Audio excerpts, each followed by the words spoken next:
Welcome to our program chair.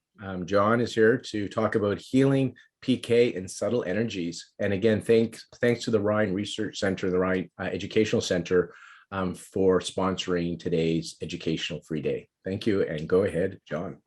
Well, hello, everyone. If you haven't gotten enough of me today, you're going to get a little bit more of me for a little bit here. I'm John G. Kruth, and I am the program chair for the upcoming conference for the Society for Scientific Exploration and the Parapsychological Association. I'm also the executive director of the Rhine Research Center in Durham, North Carolina, and co-founder of the Rhine Education Center and the education chair or education director for the Rhine Education Center that's sponsoring. But you don't need to hear more about me. I do research in parapsychology. I work within the field and help to coordinate people to get together. And that's what this conference is all about, connections. But I have a lot to talk about today. I don't know what made me think I could cover healing, PK, and subtle energies all in one 30-minute talk. I have a whole course on this that I teach at the Rhine Education Center, but I'm going to try to go through it quickly and give you guys an overview. My goal today is to provide terminology and let you know what you might be hearing about in the conference, because you're going to hear a lot about some of these topics. So let's get started here. And I'm going to start just by talking about what is PK and what is energy healing, and just give you a really quick introduction to the phenomena. Psychokinesis, telekinesis, PK, mind-matter interaction, all these different words. People use these words for so many different things. For my purposes today, they're all the same. We're talking about one thing here. You'll hear me using psychokinesis, PK, mind matter interaction. I don't use the term telekinesis. Telekinesis is a term that kind of developed and was very popular when television was coming into vogue. And the whole idea behind telekinesis, the use of it, the concept is that there's a central broadcasting center that is affecting receiving units in different locations. And that was the idea of how telekinesis worked. It doesn't seem to work that way from all of our research that we've done. And so I consider this a theory-laden term, something that contains some obsolete theory within it. So I don't use that term. Other people you might hear using it for other purposes, but I tend to stick with PK, psychokinesis, or mind-matter interaction. So what is it? Well, it's a direct influence on physical systems that cannot entirely be accounted for by physical energies. Or another way of saying it is affecting objects without physically touching them or using any physical means to influence them. Now, why didn't I just say, well, you're intentionally affecting physical objects with the power of the mind? Because that's what a lot of people think about. Well, one of the reasons I didn't say that is that it's not always intentional. And so to give a good definition, we have to recognize there are some times it occurs unintentionally. Or what about using mental energies to project a force upon objects? Well, we don't know that they're mental energies. We don't recognize it. It's not clear that it comes from the mind. It's not clear that it's intentional. And the other thing we're talking about that says projecting a force on objects, when we measure it, we're not able to measure. We see the objects move at times or having an influence on them, but we haven't been able to measure a force on them. It's not clear that's what we're dealing with here. So I'm sticking with my definitions that I gave you first. Direct influence on physical systems that cannot entirely be accounted for by physical energies. So when you look in popular culture and in the media, you see many different representations of PK.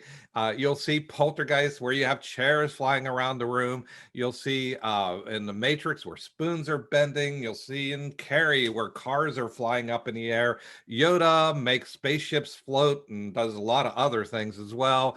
You see The Exorcist and people levitating in the air. All of these things, they're fun, they're interesting. I love these things. I watch them all the time. But it's not really what we see. When we look at PK in the lab, What it really looks like is they're typically small effects. We typically see very small visible objects or even microscopic objects that are being affected. For example, up there on the left, you see that little jar with a aluminum foil pinwheel in it. The pinwheel, people were able to move that pinwheel within the jar without touching it, without affecting it with any heat or light or anything else. We've really controlled these situations very carefully, and still people were able to cause those objects to move, stop, reverse direction, move the other way. So these small objects, no cars are floating around, but that's a pretty cool effect to see whenever no one's touching it and it's moving. We use other more complex ways to measure it as well. Spoon bending is something that often people consider a form of psychokinesis. Um, we also have effects sometimes on electronics, but usually these effects that we see, they're inconsistent. People aren't doing them all the time. Now I say that, but I have to also say that I've been really lucky in the research I've done. I've had participants come to my laboratory who are extremely consistent. It's really unusual. There are many people in the field of parapsychology who have never seen psychokinesis or PK happen. They've never seen it, and they doubt whether it's real or not. But in my lab, it happens.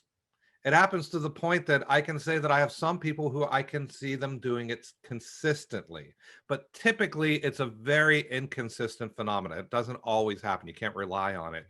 In addition, some effects that we see can only be measured as statistical anomalies.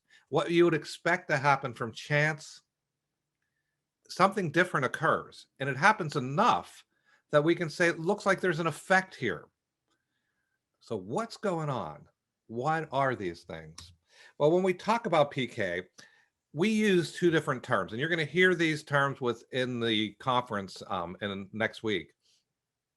One is macro PK, and the other is micro PK. Now, macro PK is something that affecting objects that you can actually see. You're usually affecting larger objects. It's visible effects. Things like having the wheel spin within a jar. You see it happening. You can see what's going on. If someone were to cause a pencil to roll across a table, that would be a visible effect, something you could actually see. Then you have micro PK, which is affecting very small or microscopic objects, things you can't see with the naked eye. Oftentimes, it might involve affecting electronics. How can electronics be affected without us touching them or without us having, but sometimes they are affected, and having effects on electronics would be a form of micro PK. In addition, there's some effects that you can only see statistically. For example, there's quantum events that occur, and typically in random number generators we have quantum events, but you can't really see that there's a difference between what you see and whether is there really something there. And only by looking at the statistics and analyzing it over a longer period of time can you tell if there is truly a PK effect occurring there. Now, I say we have these two different words, and we do use these words, macro PK and micro PK, and they sound really different. One is objects you can see. The other one is something so small that you have to look at statistics or use a microscope. These are not distinct and separate phenomena. We use them in order to explain what we're looking at in the laboratory and what we see when we're doing our research. But it's really, we see a spectrum. There are some phenomena that you can't really classify as micro PK or macro PK. It kind of goes on this continuum here. For example, if I'm rolling a dice and I'm able to roll the dice and make the numbers I want to come up, you can say, well, that's macro PK. You can see the dice, you can see the numbers coming out. But actually, I'm not like making the dice float in the air and kind of move around and go back to the table. That would be macro PK. But when I roll the dice, there's actually a lot of very small forces that are causing that the die to move in a certain way and maybe causing that number to come up. So you can interpret that as micro PK also, but it's not strictly macro or micro PK. It's somewhere in that yellow area there on the continuum. So recognize the terms and recognize when you hear them, this is what they mean, but also realize they're kind of an artificial distinction that we're making here. Let me move on to energy healing, because like I said, I got a lot to cover here. And I want to just talk a little bit about what it is. Energy healing, as the term, we typically use the term, it's the influence of a person or a number of people on another living thing, whether it be people, animals, plants, without using physical means to affect them. And typically it's for the purposes of improving the health or well-being of an organism. People use the term psychic healing, energy healing, or sometimes they just say healing. All of these terms, I'm grouping them together. It's a different way that people approach the topic, but they all involve one person or a group of people having an effect on another living thing, oftentimes to try to improve the health or well-being of the organism. Early studies.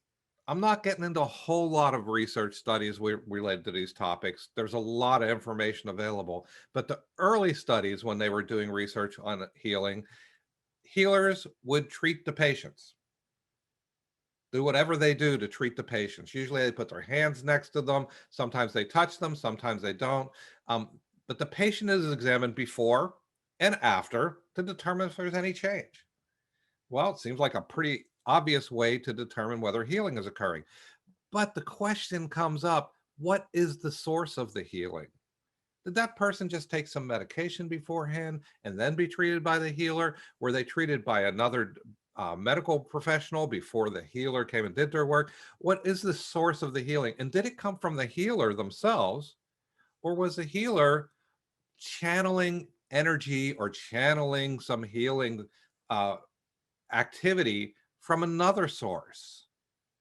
This is all questions that needed to be answered. And so the early studies were exploring this. Also, the question came up, how long does it take for healing to occur? Because if healing occurs within, a week or a few weeks, sometimes, it can take months before the healing effect accumulates enough to happen. But sometimes it can be very quick. And very quick, I mean, it could happen overnight. It could happen in a few hours. It can happen in a few minutes. And there's a guy in Australia who some of you might know as Charlie, who actually performs healings within 20 to 30 seconds oftentimes. And it's very, very, very effective what he does. So these are some of the things that the early studies looked at. Later on, when this was taken into the lab, there are some really significant studies that were done. The first I'm going to mention here was some work that was done in the 1960s by a man named Bernard Grad. And this man really was a genius related to this, to testing this phenomena, so much that his studies seem commonplace now. What he did is he took healers and had them treat water.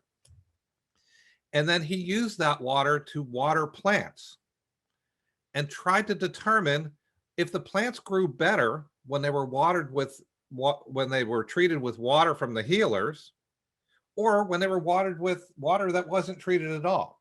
So you had a control group, just regular water, and an experimental group, water treated by the healer.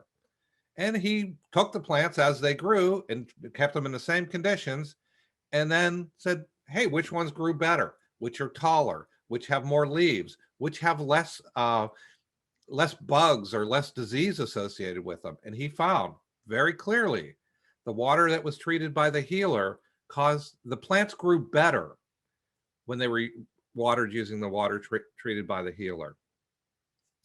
So that is actually a foundational study, and almost all research in healing that's been done since then is based on this same paradigm. It's a great model for testing healing. In the 1970s, a few years later, Watkins and Watkins, working at the Ryan Research Center, did a study with animals. They were actually working with mice. And Graham Watkins is a zoologist, and he anesthetized the mice.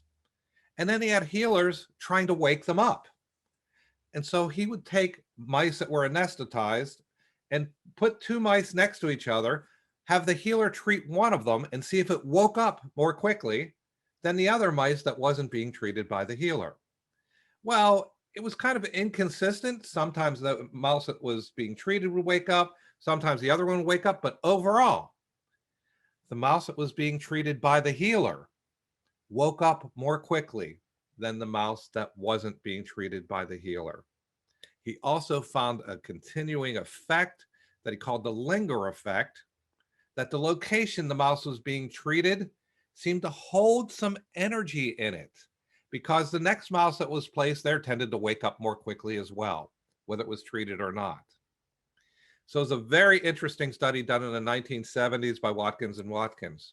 A little later, a man named Larry Dossey, who you might have heard of previously, did a study related to intention and prayer to see if when people pray, people often say, I'll pray for you whenever someone is ill, or, I'll keep you in my mind. Well, Larry Dossey actually did a study, and he had people being prayed for and people using their intention.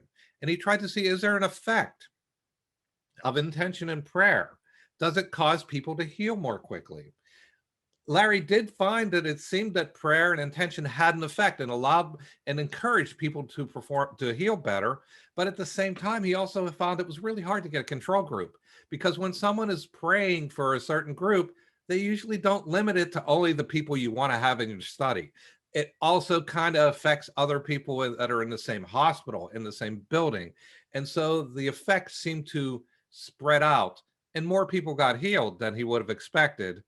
But hey, that's not a bad thing. It just doesn't really help us to improve the concept and scientifically. And then there are modern approaches to healing, including some done by Bill Bankston. Bill is the president of the Society for Scientific Exploration, and you will definitely meet him at the conference if you come to the conference next week.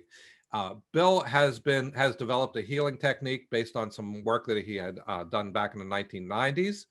And since about 2000, he's been publishing some incredible and amazing results he's gotten using this technique with mice. What they use is they use a standard kind of mouse model they use for cancer treatments. And typically you have a mouse and they would inject it with the cancer cells. And then in normal research, they would treat it with a chemotherapy drug and see how the mouse survives. Well, Bill did this exact same model, except instead of using chemotherapy and drugs, he used the healing technique. And he's gotten incredible results. The mice live. They are healed of the cancer, and they cannot be reaffected when they are re-injected with cancer later. It's amazing information. I can't go into it in detail, but if you ever talk to Bill, ask him about it. He talks about it all over the place, and you'll definitely hear about it at the conference. But the question comes to mind then, is all healing the same? When we talk about healing, people use many different techniques. You hear things like Reiki, you hear healing touch, you hear hands-on healing, your Qigong, esoteric healing, many different methods of healing. You hear Barbara Brennan method, you hear the Bill Bankston method. All of these, are they really different? They're different techniques, but is it all the same is healing really the same thing, or is it actually different things occurring? Some people say that all healing is actually self-healing, and that maybe the healer isn't actually doing the healing themselves, but they're causing some activity to occur that allows healing to occur in another individual. And the other question that comes up is healing a form of PK. Within the field of parapsychology, you're going to hear, and you'll hear this at the conference, you'll hear many people saying that healing is a form of PK. It's not, it is a common accepted theory within the field, but when we take healers and we ask them to perform PK, most of them can't. We test them for PK and they can't do it. So how is it different? Why can these healers do healing, but they can't do PK? And if they're doing this, how can we say that PK and healing are the same? We're going to talk about that in just a couple minutes. But first, I want to get into intention. Remember, I was talking at the beginning about PK and the idea that, hey, I can't say that you purposely did this. Well, this is the whole point of intention. Did you do that, or did it just happen? So I'm going to give you some examples of intentional PK. Remember that wheel we had within the jar? Well, spinning that wheel within the jar, focusing on it and saying, I want that wheel to spin and causing it to spin is a form of intentional PK. You have a random number generator that's causing numbers to just occur ones and zeros at random, completely random moments, and trying to change it so that it's not as random, getting a lot more ones than you would expect from chance, maybe getting a lot more zeros. If you're focusing on it, that's intentional PK, making changes to the random number generator. Causing an object to move, whether it's a pencil on a table or something, like a picture to fall off the wall, focusing on something and causing it to move is a form of intentional PK. Having a compass, where you have the needle on the compass that's affected by magnetic fields and causing that compass needle to move in one direction and another, that is a form of intentional PK. Now, let me give you some examples of unintentional PK. Spinning a wheel, changing a random number generator, moving an object, affecting the needle. They're the same because it's not about the effect, but it's about the purpose. Was the effect produced purposely? All of those things I just described, some people can focus, and you may see them happen when they focus, but it can also happen unintentionally or unconsciously. So the question is, was the agent, the person who's causing it to occur, aware, conscious of the activity, aware that it was going to happen? And I have to mention that sometimes these effects that I'm mentioning, they can be helpful, but sometimes they're not so helpful, and they can actually be disruptive. And we'll catch up on that in a second too. Unconscious PK and unconscious healing. Here's just a couple of examples. Poltergeists. Many people, when they think of the term poltergeist, they think of ghosts or spirits that are disruptive, that are throwing things around the room. They think of spirits that are making loud noises and banging on things, because poltergeist is actually ghosts. So poltergeist is kind of a noisy or disruptive ghost. And so the idea of a disruptive ghost is what most people think of. But within the field of parapsychology, we actually use this term recurrent spontaneous psychokinesis, RSPK. Psychokinesis that is spontaneous. It occurs spontaneously and it happens repeatedly. We use this term to describe this phenomena, and we also consider, since about the 1950s, it was around before then, but since around the 1950s, this has been a pretty accepted explanation for when we see these phenomena occur. And what phenomena am I talking about? Someone's in a room and objects start moving around them, or they're in a certain location and it might be that loud noises, banging on the wall seems to occur. It seems like there's a lot of unusual activity around someone that you can't explain by, they're not physically doing anything, but someone obviously has an effect on things. Sometimes you might see this that would cause things to break. Things fall off the wall and break. But other times you may see them actually doing helpful things. Like you might find that I had a friend who was having these types of things happen to her. And what was happening is she was at a door and she needed to drop her keys off to get her car fixed, and everything was locked. And she got frustrated because a lot of times this comes from emotions, anxiety. She got frustrated and the door unlocked. It was an electrical lock. it unlocked and she was able to leave her keys. And then she called the police and said, hey, this door is unlocked, but it was locked beforehand. So sometimes they can actually be helpful occurrences as well. But the idea that they come from an agent and that they are oftentimes unconscious expressions of anxiety, sometimes suppressed or repressed emotions. This is where the concept RSPK comes from. There are some newer interpretations of poltergeist, which you can hear at the conference by a man named Jerry Solfin, Brian Williams, and Lloyd Auerbach, who you're going to hear about a little later this afternoon.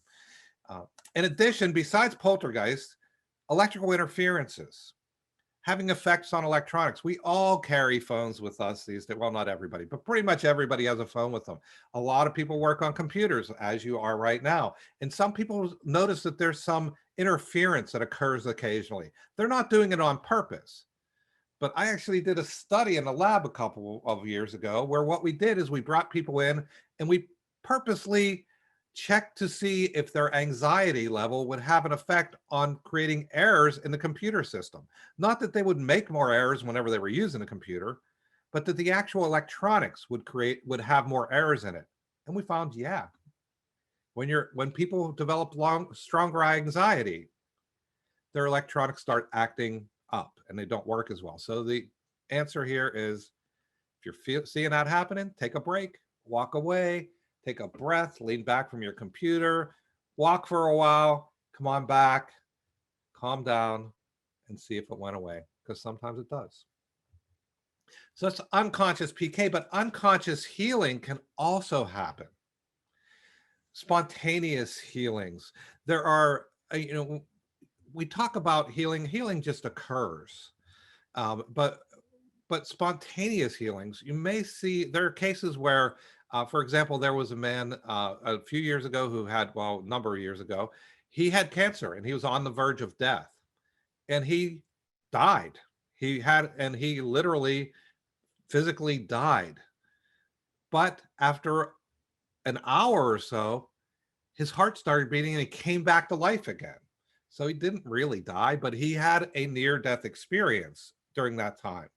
And when he was revived, the cancer that was in his body disappeared over the next few days. He died from complications related to the cancer. And within just a few days, that cancer resolved itself. Spontaneous healing. Another man had arthritis throughout his whole body that had developed over years. He had let's say he had an event that evoked a spontaneous healing, and the arthritis disappeared within just a few days. And he hasn't had it since. So spontaneous, but it's not something he did consciously. These people were not, and especially the man who's dead, he wasn't consciously trying to heal himself, but the healings occurred.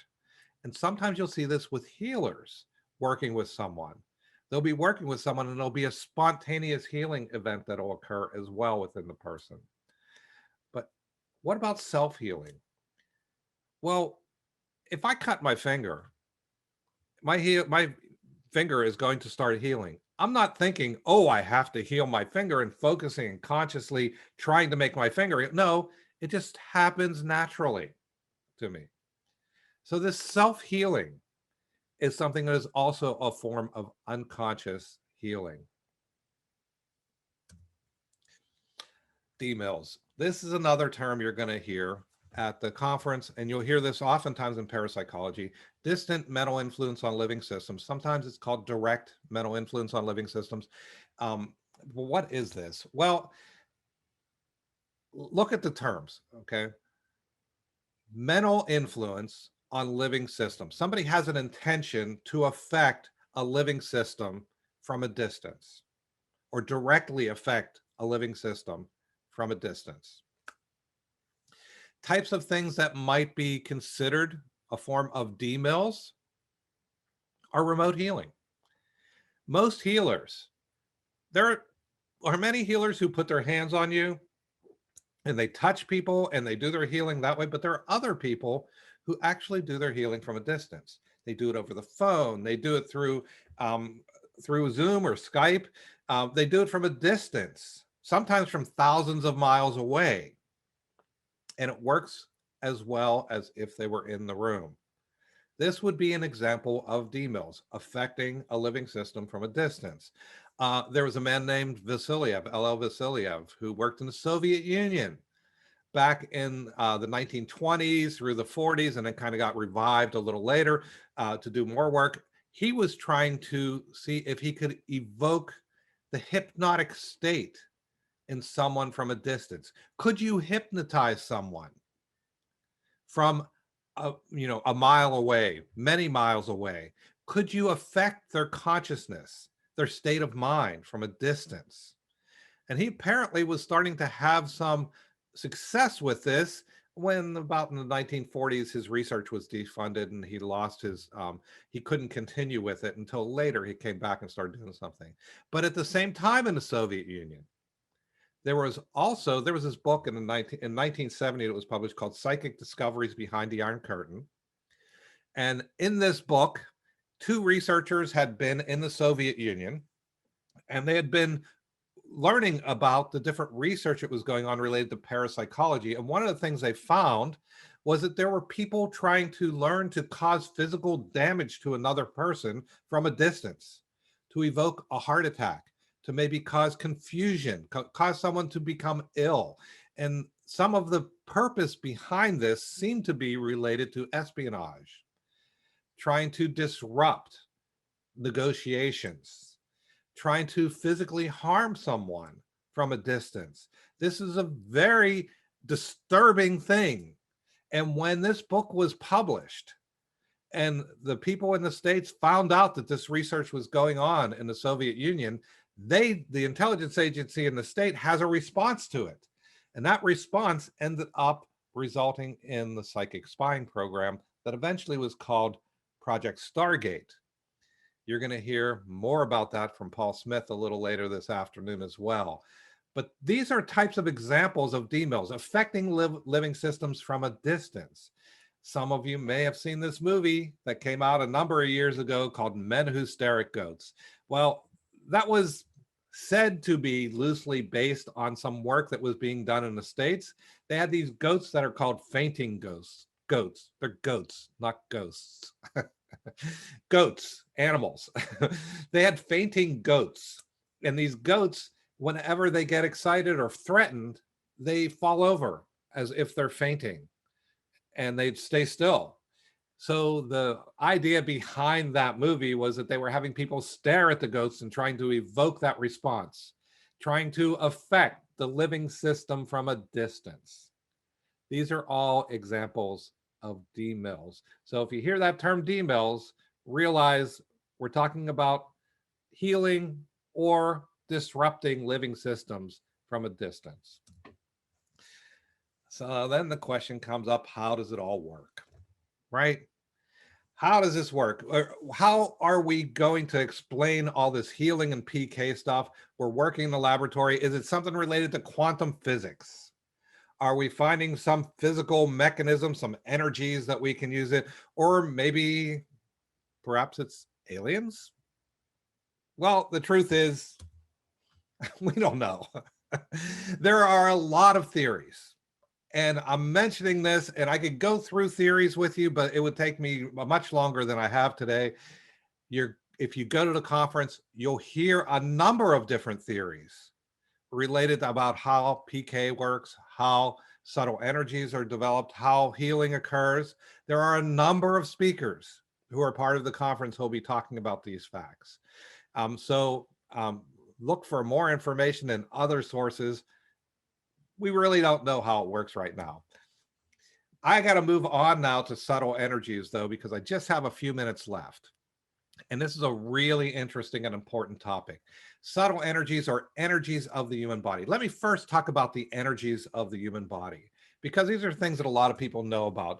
There are electrical charges in our bodies.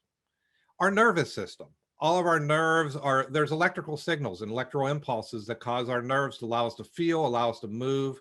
All of this is electrical in nature. EEGs, brain waves, electroencephalograms is what they're called. EEGs This is electrical activity in the brain. There are some chemical reactions in the body, and these chemical reactions produce electrical charges occasionally. There are ways to measure it. This is not parapsychology. This is biology or physics, depending upon how you look at it, but or chemistry in some cases. But the reason I'm mentioning it because these are very small charges, really tiny. You notice this man in his picture here, and he has this cap on with all these electrodes pressed really tightly against his head. That's to measure the electrical activity that's occurring within his brain. You can see it, but you have to push really hard on the skin. It has to be pressed really tightly, and it has to be very sensitive sensors. Same thing with the nervous system. You can measure that against the skin, and you can measure the electrical activities. But if you start to move away from the skin, even if you move a centimeter away, which is, a little more, about quarter of an inch, or a little more, a third of an inch or something, even if you move a little bit away from the skin, you don't see it at all. You can't measure it. Well, in most cases, there are special situations, but I'll get into that. But essentially, these electrical charges can only be measured inside the body or directly on the skin. Getting far away from the body, even as more than a few millimeters away from the body, you cannot measure these electrical charges in normal situations. Oh, free radicals. I don't have time to get into free radicals, but I wanted to mention it here because free radicals are something you might hear about. They're related to a topic called grounding or earthing, which is touching the ground with your physical body to allow these free radicals to travel. I'm not going to go into details, but there are some potential health benefits. You might hear about this in the conference, and you can look it up if you want to know a little bit more about free radicals. But what I do want to talk about is magnetic fields, because people often talk about healing, or they talk about psychokinesis as if it's magnetic in nature. Well, within the body, there's electrical currents. Anywhere there are electrical currents, there's a magnetic field. This is standard electrical engineering. There's a magnetic field anytime there's electricity flowing. Within the body, we call this biomagnetism. It's something where you can see that you can find there are certain magnetic properties to the body. But again, it can only be measured by very sensitive devices. Really, it's not strong enough. Again, you move off the skin and you really can't measure this magnetic field. There are some instruments that can measure it, but in order to measure the magnetic field or the electrical field from more of a distance away from the body, you have to have people in a completely shielded room that shields out all other magnetic fields, all other electrical fields, all the cell phone information that's flowing around, all the electronic noise that's around us. You have to have them in a Faraday cage, but not only in a Faraday cage, but it has to block out everything you can and keep it very, very electronically and magnetically quiet. And then a distance from the body, you can start to measure the very, very weak magnetic fields. So these are the energies of the body. Now, why am I going into these? Well, some of you may be familiar with this diagram. And I apologize if it's so familiar that you are recognizing the organization it comes from. I'm not criticizing the organization in any way, but this diagram is supposed to represent the magnetic fields of the body. And you notice there's one centered around the heart, and there's one that's a larger one that encompasses the whole body from over the top of the head down to the crown, the base chakra. We'll talk about chakras in a minute. And this is supposedly a diagram of the magnetic field of the body. But as I mentioned, we don't have any instruments to measure this. So is there a human magnetic field? Yeah, but it doesn't extend out to this level. So I'm going to put this, no, it doesn't really happen. But why do these people indicate this? Well, what they do is they have other people who are sensitive to subtle energies, what they call subtle energies. And these people are able to detect fields around other people. but are they actually feeling it as if it's a magnetic field? We can't measure a magnetic field, so is it really magnetic? Is it electrical, as some of the people say? Can't measure it electrically, so is it really electrical? Or is it that they're detecting something that is not measurable using our current technologies? And they're considering that this is the field of the human body. There's some other things that you could measure around the body. One of them is body temperature with infrared light, galvanic skin response, conductivity on the skin, and then also biophotons. This is something you're going to hear as well, biophotons. Well, what are biophotons? It's really simple, actually.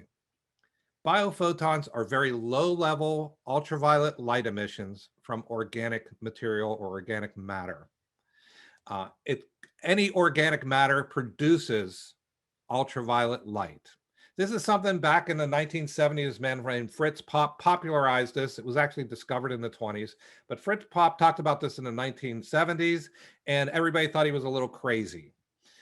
But what has occurred since then, in the next 50 years, up to the current time, this has become no longer this crazy edge science, but it's now biology.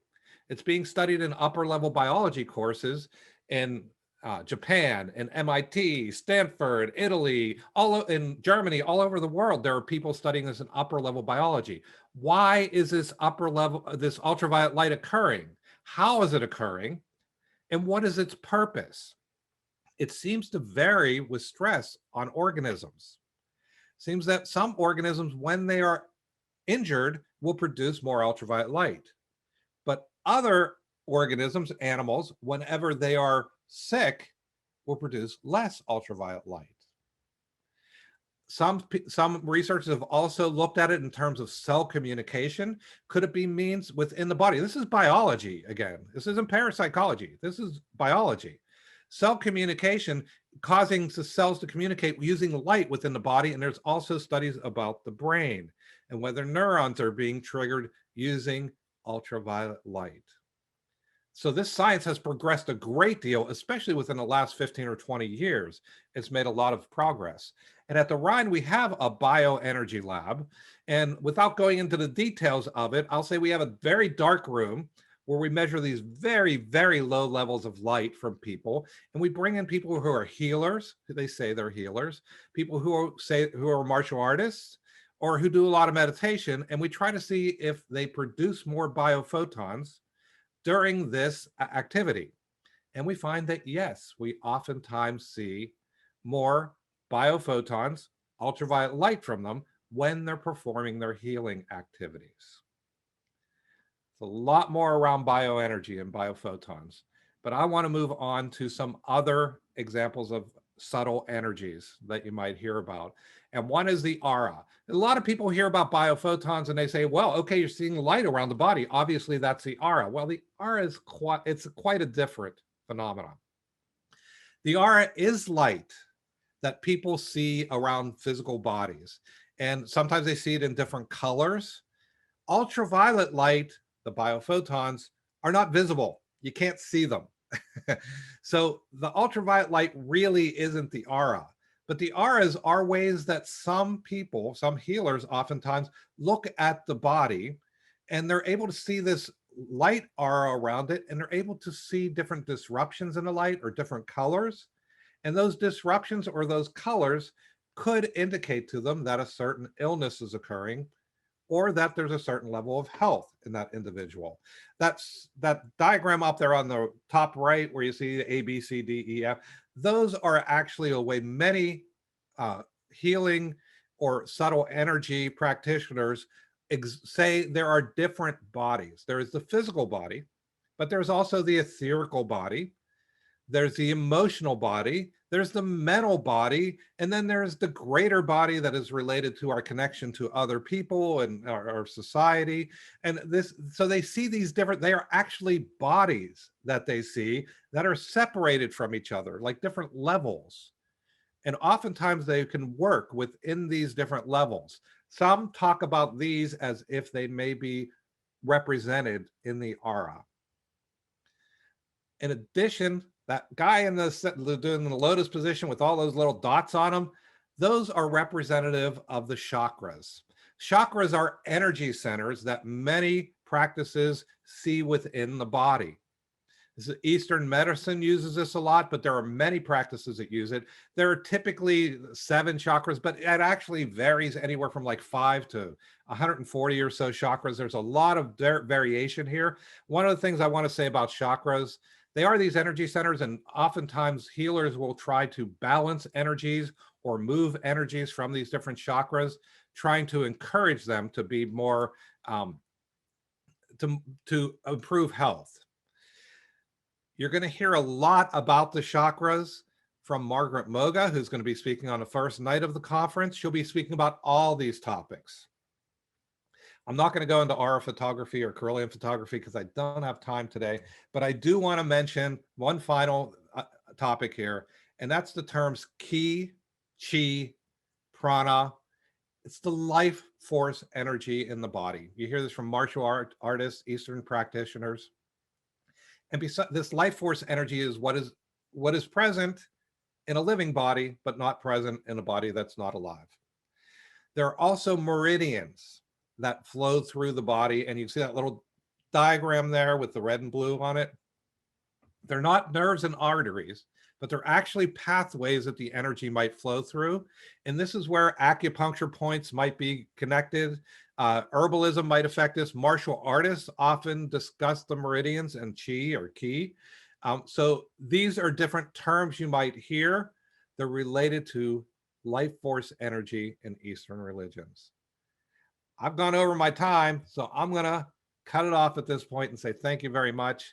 And Lauren, I'm sure there were some questions because I saw some information in the chat there going on. Yeah, there is a couple of questions. And again, thank you for this broad overview. I know you did some breadth here, and at the conference, we'll do some more depth into this discussion. So what about, like, when you're talking about the research, are we able to find a type of research that is showing that this is real, this exists? Because you talk about a lot of research, but the question that kind of came in is, how do we get this to be more accepted? How do we get this to become accepted? What kind of research is necessary? Right. Well, you know, related to PK or psychokinesis, there are very controlled experiments that you can do in the laboratory. And I have to say, within the field of parapsychology, there's like I said, many people haven't seen PK, haven't seen that occur, mind-matter interaction occur. And so they have questions about, is it real? Does it really occur? But there are research projects that have gone on in France, and we've done some at the Rhine Research Center, and there have been some traditionally done. Also, the Pear Lab did some at Princeton University, did some studies related to affecting quantum random number generators. All of these have demonstrated statistically that these phenomena occur. What we don't know is how they occur. And until we know how they occur, it's really hard for people to accept them because they don't fit their worldview. If you're a materialist and you believe everything has to be touching each other, and you see somebody move something without touching it, you don't believe it. You think there's something wrong. And it does look like that at first, but it happens. Well, you know, in mainstream medicine, there is data and evidence that things work, but they also don't know how they work, by the way. So, Right. but whoever holds the monopoly on what is believable gets to say what is real. So, so edge science right now, I wonder sometimes in your thoughts, I don't know if you could produce enough evidence to change the thought process of the materialist to see this as real, because they're not ready to see it as real. Yeah, and you make a very good point, because things like aspirin, we didn't know how aspirin worked for a century or more, and people were using aspirin because it worked. There was an application. It worked for people, and so they continued to use it. If we could find an application that would work for some people, that they found it useful in their life, they're more likely to accept it. There are some people who are definitely diehard materialists, and they're never going to be convinced.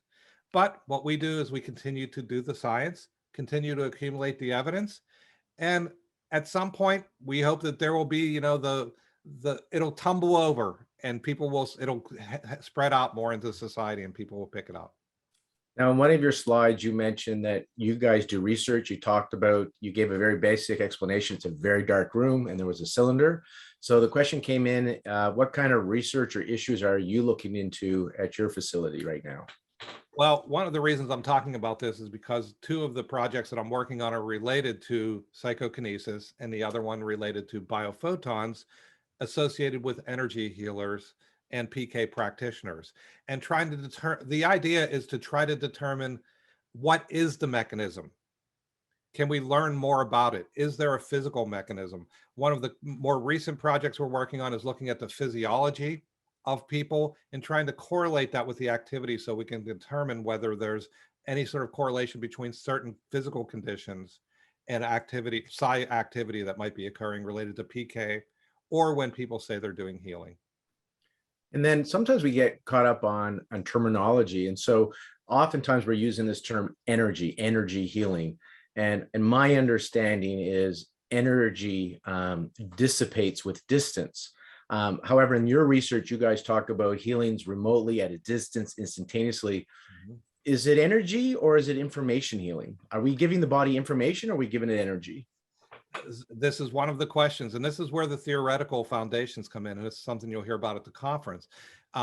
Most people are looking at, you're right, energy dissipates with distance, but there's also non-local phenomena that occur. Something that happens here and something that happens here, and there's nothing in between. And it's possible that healing might occur in a non-local fashion. So it may be that the guy sitting in Australia and the person sitting in New York City are actually transferring a form of energy. Obviously, they may also be transferring information. But the interesting thing about biophotons is it's light. Light is a form of electromagnetic energy. When we measure this around healers, we say, well, this could be a form of the energy they're talking about. At the same time, light is what drives the information systems in our world. Fiber optics, the internet, it's all light-based. So it's very possible that that light is carrying information and transferring that between a healer and their patient. And then your thoughts and just kind of your personal thoughts on this is, could some of the limitations to the research and understanding come from our beliefs, as in from our small ego? For example, Lauren Brown has an injury, has a really bad back, and you do some energy work, but it doesn't get better. Maybe the bad back, I'm thinking it's bad, right? It's interfering with my life. I don't want it, but maybe it's serving a greater purpose, a wake-up call that I'm not aware of. So how can we even measure some of this stuff when we are looking at everything from a very micro level on one spectrum, but there could be so much more. Well, we know that we don't know as much as we think we know. So my question is, do you find that challenging too? Because are you coming from this very finite worldview? I have pain, I don't want it, so it should go away. So if you ask for it to go away, it should go away. That's a healing. Or maybe that pain is actually serving me in a different way, and that's the healing, the actual pain. Any thoughts on that? Oh, well, yes, there's two things I want to mention related to that. One is that we talked a little bit earlier about psychology and how psychology can have an effect on whether ESP occurs or not. And that belief can have an effect on whether it's effective or not. So if you're being treated by a healer, but you don't believe it's going to work, it probably won't work. The other thing is you're talking about the worldview and trying to see it at a larger level. It's oftentimes difficult for us to see everything at this larger level from our limited perspective. But we can continue to learn more about these phenomena by talking to people and doing what we call qualitative research with people to learn whether we can make some more progress to answer some of these questions you're asking.